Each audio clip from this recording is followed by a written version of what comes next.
안녕하세요. 오늘 여러분과 함께 좀 깊이 파고 들어볼 자료는요. 남성의 아주 개인적이고 또 어쩌면 충격적인 경험담입니다. 이 친자 관계에 대한 어떤 발견이 한 사람과 또 가족의 삶을 어떻게 바꿀 수 있는지 좀 생생하게 보여주는 글이죠. 네, 맞습니다. 이 글은 화자가 오랫동안 자기 딸로 알고 키워온 아이가 생물학적으로는 친자가 아니라는 사실을 알게 된 후의 이야기예요. 그 이후에 어떤 감정 변화, 관계 변화를 따라가는데요. 시작하기 전에 이 글에는 좀 상당히 민감하고 또 놀래는 소지가 있는 내용이 있다는 걸 먼저 알려드려야 할 것 같아요. 저희는 이 글 내용을 전달하는 데 집중할 뿐이고 글쓴이의 관점이나 행동을 지지하거나 그런 건 절대 아니라는 점을 좀 분명히 하고 싶습니다. 네, 맞아요. 저희 목표는 이 글을 통해서 이 친자 확인이라는 사건이 그 개인의 정체성이나 뭐 가족 관계 그리고 때로는 우리가 말하기 꺼리는 그런 감정들에 어떤 영향을 미치는지 그걸 좀 같이 따라가 보려는 겁니다. 그럼 이야기의 시작은 어디부터인가요? 그 의심부터인가요? 네, 오랜 의심에서 시작돼요. 화자는 딸이 큰 걸 보면서 외모적으로 자신이나 아내와는 전혀 닮지 않았다고 느꼈대요. 그래서는 뭐 키나 체격, 또 좀 더 구체적인 신체 묘사까지 나오는데 그런 게 다르다는 걸 계속 느꼈다는 거죠. 오랫동안요? 네, 심지어 글 속에서는 한국에서 친자 확인을 거부하는 비율이 80%가 넘는다는 뭐 그런 주장까지 인용을 해요. 그러면서 이게 남들이 모르는 사이에 남의 아이를 키우는 경우가 생각보다 흔할 수 있겠다. 뭐 이런 생각도 내비치고요. 그런 의심이 쌓이고 쌓여서 결국 행동으로 옮긴 거군요. 그렇죠.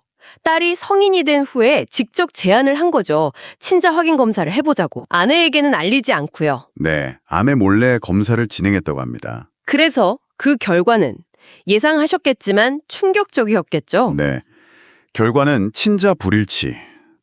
이 순간 화자는 뭐라고 표현하냐면 자신의 시간, 돈, 사랑, 그러니까 아버지로서 쏟았던 모든 것이 그냥 다 허무하게 느껴졌다고 해요. 엄청난 충격과 함께 배신감? 그런 걸 느꼈다고 수려합니다. 그렇죠. 자신의 존재의 이유랄까? 아버지라는 정체성 자체가 흔들리는 순간이었을 텐데, 근데 이야기가 여기서부터 정말 예상 못한 방향으로 가더라고요. 맞아요. 글에 따르면 딸이 그 결과를 듣고는 막 농담처럼 그럼 아빠가 내 아빠 아니네? 오빠지? 이랬다는 거잖아요. 네, 바로 그 반응 앞에서 그리고 친딸이 아니다라는 그 사실 앞에서 화자는 이전과는 완전히 다른 감정, 그러니까 좀 말하기 조심스럽지만 성적인 끌림 같은 걸 느꼈다고 고백해요. 그 지점이 사실 참 받아들이기 어렵고 논란이 될 수 있는 부분인데요. 그렇죠. 이게 심리적으로 굉장히 복잡하고 또 위험한 지점이라고 볼 수 있어요. 친딸이 아니다라는 그 생물학적 사실 하나가 수십 년간 유지해온 아버지, 딸이라는 사회적 관계적 틀을 그냥 순식간에 무너뜨려버린 걸 수도 있거든요. 그 빈자리, 그 공백 속에서 아마 억눌려 있었거나 혹은 스스로도 인식하지 못했던 다른 종류의 감정이나 욕망이 좀 왜곡된 형태로 터져나온 게 아닐까. 일종의 충격에 대한 반응일 수도 있겠네요. 건강하지 못한 방식이지만 네, 심리적 방어 기제나 현실 왜곡의 한 형태일 가능성이 높아 보입니다. 그 혼란스러운 감정이 결국 행동으로까지 이어지잖아요. 집으로 돌아오는 차 안에서 분위기가 어색했겠죠. 네, 침묵이 흘렀다고 하고요. 그러다 딸이 뭐 덥다면서 셔츠 단추를 좀 풀었는데 화자는 거기서 시선을 떼지 못하고 그리고 딸이 또 아빠, 아니 오빠 이렇게 장난처럼 묻자 결국 차를 세우고 키스를 했다고요. 네. 그리고 글에 따르면 그날 밤 결국 두 사람은 성적인 관계까지 맺게 됩니다. 여기서 화자가 느끼는 감정이 또 주목할 만한데 죄책감이 아니라 피가 섞이지 않았다는 사실에서 오는 어떤 해방감을 느꼈다고 해요. 심지어 이걸 통해서 피보다 진한 것을 찾아냈다. 뭐 이런 생각까지 했다고 하죠. 와, 이건 뭐랄까 스스로를 정당화하려는 그런 심리처럼 보이네요. 굉장히 좀 불안정해 보이고요. 맞아요.